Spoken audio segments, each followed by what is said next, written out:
प्रदेश में अगले साल विधानसभा का चुनाव होने जा रहा है। इससे जीतने के लिए सभी राजनीतिक पार्टियां हर तरह का हथकंडा अपनाने में जुटी हुई हैं। कोई धर्म के नाम पर तो कोई जाति के नाम पर वोट मांग रहा है।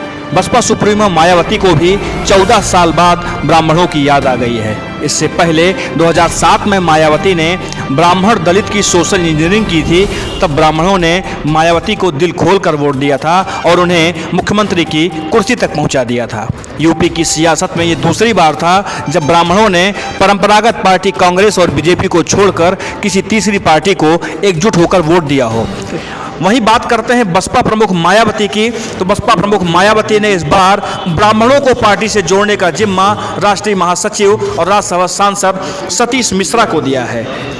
मिश्र कोरोना वायरस की लहर से पहले प्रदेश में 40 से ज़्यादा सभाएं कर चुके हैं। पार्टी के सूत्रों की माने तो मंडलवार और जिलों को मिलाकर यह ब्राह्मणों के दबदबे वाली विधानसभा सीटें हैं जहां पर सतीश मिश्रा की सभाएं हो चुकी हैं। इसको लेकर एक बात ये साफ कही जा रही है कि 2022 में भी बहुजन समाज पार्टी 2007 की तरह ब्राह्मण कार्ड खेल सकती है। होने वाला है बहुजन समाज पार्टी का तत्वाधान, इसके बारे में बताएं क्या है और कब होने वाला है?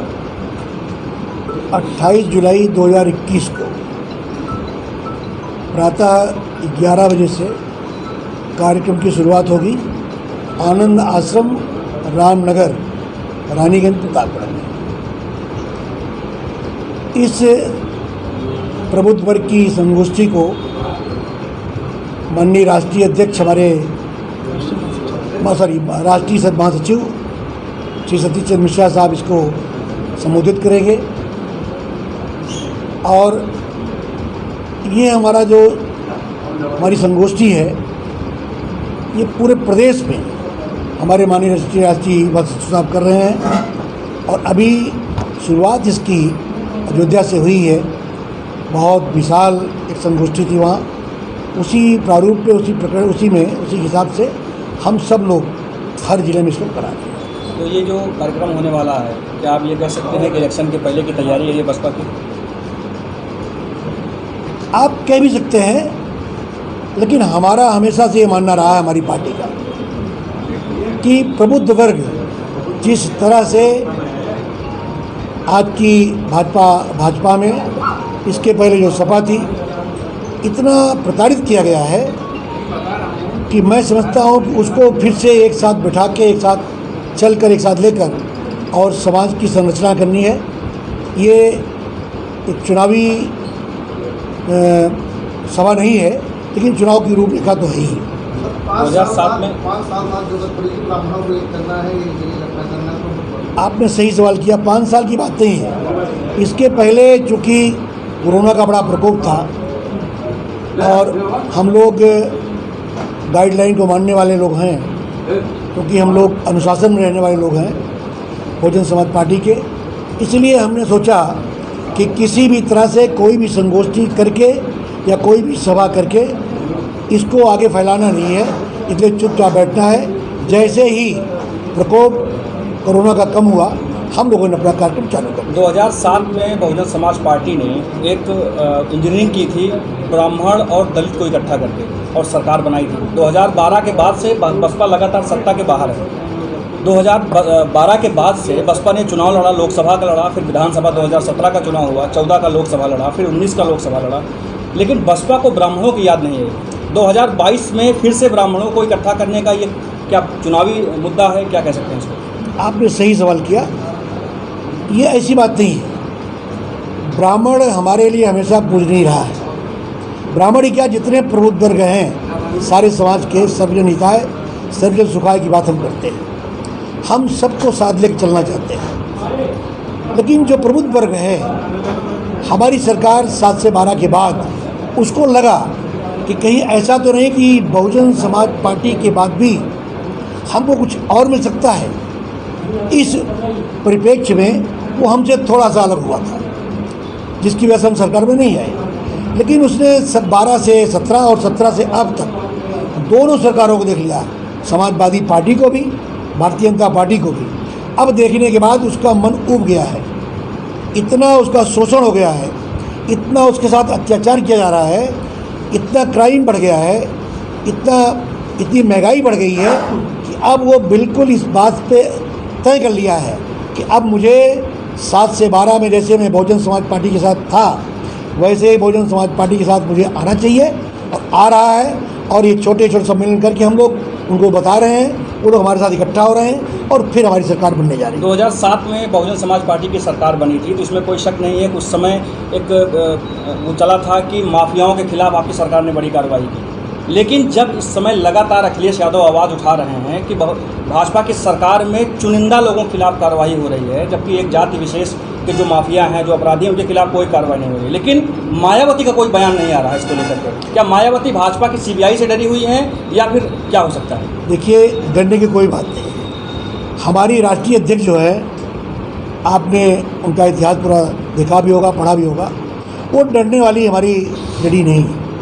वो हमारी नेता बहुत ही बहादुर, बहुत ही बोल्ड है, वो किसी से डरती नहीं है, ना कोई ऐसा उन्होंने काम किया है।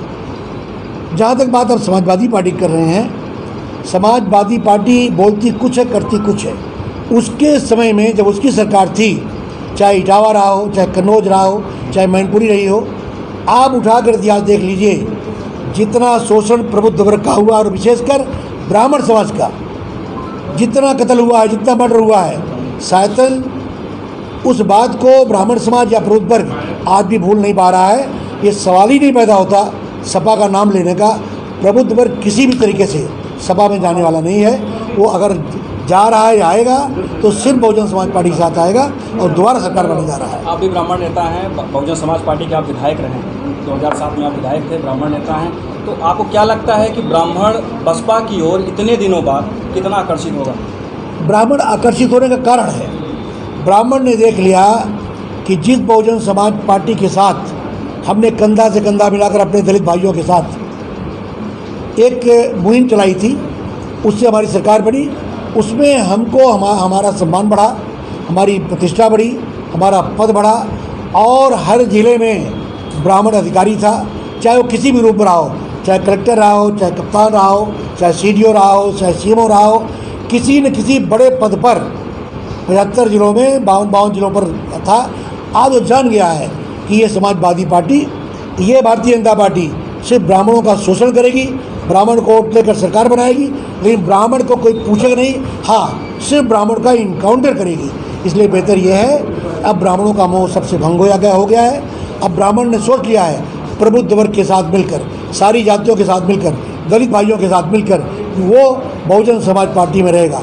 आप कारण देखिए, जब हमारी पार्टी ने ब्राह्मण समाज को इतना टिकट दिया और 45 से 50 हम जीत कर आए, आप ये भी तो देखिए, जिस दलित समाज को, जो दलित समाज 68 जो रीजन कॉन्स्टिट्यूंसीज हैं, जहाँ वो 4 और 5 जीत जाता था, वहाँ 67 विधायक ब्राह्मण के वोट देने से दलित समाज के 68 जो अर्जित सीटें हैं, 67 विधायक जीत के आए थे। तो हमारी हमारा जो भाईचारा था, उससे भाईचारा हमारा ब्राह्मण समाज सबसे बनाना चाहता है और हमेशा इसका पक्षधर रहा है, हमेशा भाईचारे पर चला है। आप इतिहास उठा कर देख लीजिए, ब्राह्मण ने हमेशा जोड़ने की राजनीति की है, कभी तोड़ने की राजनीति की। आपके पार्टी के जो शीर्ष नेता हैं, चोटी के नेता, तो ज़्यादातर लोग पार्टी छोड़ चुके हैं, कैसे उसको रिकवर कैसे करेंगे? 2022 जितने लोग पार्टी छोड़े हैं या पार्टी से निकाले गए हैं, उनका इतिहास भूगोल सब जानते हैं। किसी के खिलाफ लंबा गमन का आरोप है, किसी के खिलाफ भ्रष्टाचार का आरोप है, किसी के खिलाफ कोई आरोप है, और सब के खिलाफ कुछ कुछ मुकदमे हमारी सरकार ने ही शुरू कर दिए थे। हमारी सरकार वो सरकार थी कि अगर हमारा सांसद, हमारा विधायक कोई गलती करता था तो उसको सीधे जेल भेजने का काम करती थी हमारी पार्टी, हमारी बहन जी। लेकिन आज रेप के केस में भारतीय जनता पार्टी का एक पक्ष का विधायक, एक जात का विधायक इन्वॉल्व है, उसने रेप किया है, लेकिन पार्टी उसको बचाने के तौर पर पूरी लग गई है।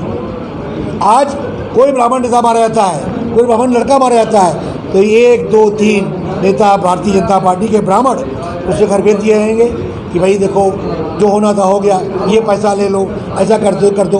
कुछ नहीं, सिर्फ प्रोटोकॉल के मिनिस्टर हैं। और हमारी सरकार में 15 कैबिनेट मिनिस्ट्री प्रोटोकॉल नहीं थे, हायर एजुकेशन मिनिस्टर, बिजली मंत्री, जल निगम मंत्री, एक से एक पोर्टफोलियो हमने दिया था। हमने ब्राह्मण का सम्मान किया था।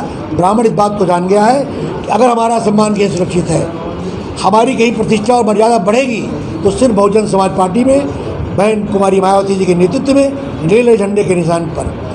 इसलिए हमारा ब्राह्मण समाज सारे प्रबुद्ध वर्ग को लेकर अब ये मन बना लिया है कि मुझे 2022 में बहुजन समाज पार्टी के साथ कंधा से कंधा मिलाकर दोबारा सरकार बनानी है और अपनी प्रतिष्ठा को बदलानी है। एक अंतिम सवाल आपको लेकर के है, 2022 का चुनाव आने वाला है, तो क्या आपको फिर से अपनी पुरानी विधानसभा से मैदान में होंगे? अगर हमारी पार्टी चाहेगी, हमारी मुखिया चाहेंगी, मनीष सतीश चंद्र मिश्रा चाहेंगे कि मैं पार्टी की तरफ से कैंडिडेट रहूँ, चुनाव लड़ूँ, तो मैं बिल्कुल लड़ूंगा।